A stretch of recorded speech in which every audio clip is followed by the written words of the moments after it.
ओशो रजनीश को एक सेक्स गुरु की तरह देखा गया है, जो अनुचित है। उन्हें गुरु कहना ही मुझे सही नहीं लगता, क्योंकि हमने इतने गलत लोगों को गुरु अपना बनाया हुआ है कि ओशो को उस श्रेणी में रखना सही नहीं होगा। और अब बात ओशो के सेक्स गुरु होने की, तो ओशो सेक्स गुरु नहीं है। और सेक्स को लेके सबसे ज्यादा जितना ओशो ने कहा है, ऐसा इतना किसी भी गुरु ने कहा नहीं है। ओशो ने बहुत स्पष्ट किया है सेक्स को लेके। सेक्स ठीक उसी प्रकार है जैसे हम खाना खाते हैं या कोई दैनिक काम करते हैं, जैसे और जरूरत है हमारी। सेक्स के लिए पहले ये एक बात समझना जरूरी है कि सेक्स क्या है। हमारी वासनाएं जो हैं वो सिर्फ एक शारीरिक भूख नहीं है। वासनाओं का अर्थ है किसी भी चीज की अति होना। वो किसी भी चीज की हो सकती है। हमारी इच्छाओं का बहुत बढ़ जाना वासना है, और ठीक इसी प्रकार सेक्स का भी बढ़ जाना वासना ही है। तो सेक्स से भागने की जरूरत नहीं है। ये बिल्कुल दैनिक काम की तरह है।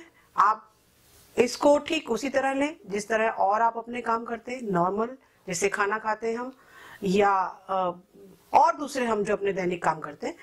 तो ओशो ने सेक्स को सो कॉल्ड हवा बनाने के लिए बिल्कुल सख्ती से उस पर रोक लगाने को कहा है। यही वजह है कि हमारे समाज में सेक्स को लेके इतनी गलत बातें, इतनी गलत धारणाएं हैं, और इसी वजह से हमारे समाज में इतने बलात्कार या इस तरह की और कुरीतियां हो रही हैं। तो यदि हम किसी चीज को जब जान लेते हैं तो, या उस चीज को पा लेते हैं, उस चीज को भोग लेते हैं, तो वहां पे वो चीज वहीं पे उसका बैरियर लग जाता है। किसी चीज की हमें इच्छा हो रही है, हमें आइसक्रीम खाना है, और जब तक हम उसे खा नहीं लेते तब तक हम उसके पीछे काफी डेस्परेट रहते हैं।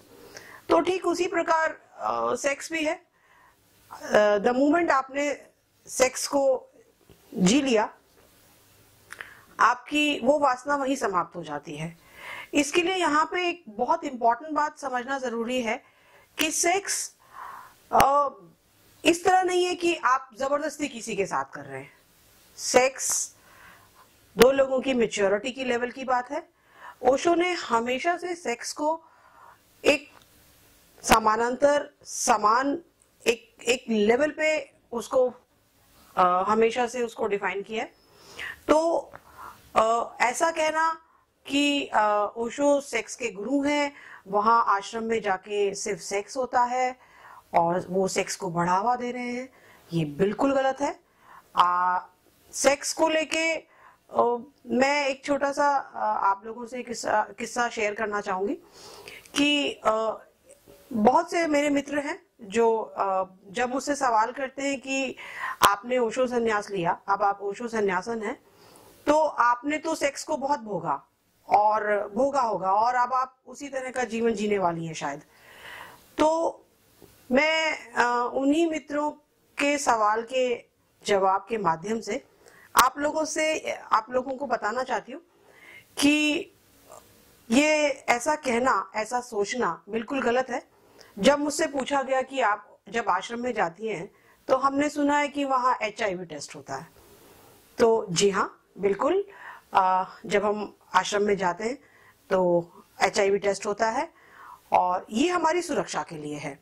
आप इसको सेक्स से जोड़कर देखते हैं, ये आपका बहुत बड़ी गलत धारणा है।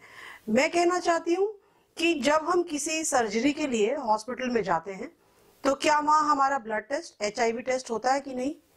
वहां तो सेक्स नहीं हो रहा है।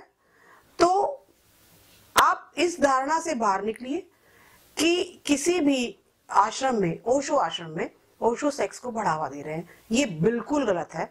ओशो सेक्स के गुरु नहीं है। बहुत समझदारी से उन्होंने और बहुत साफ तरीके से सेक्स को उन्होंने समझाया है। ओशो सेक्स गुरु नहीं, ओशो गुरु ही नहीं है, ओशो एक मित्र हैं।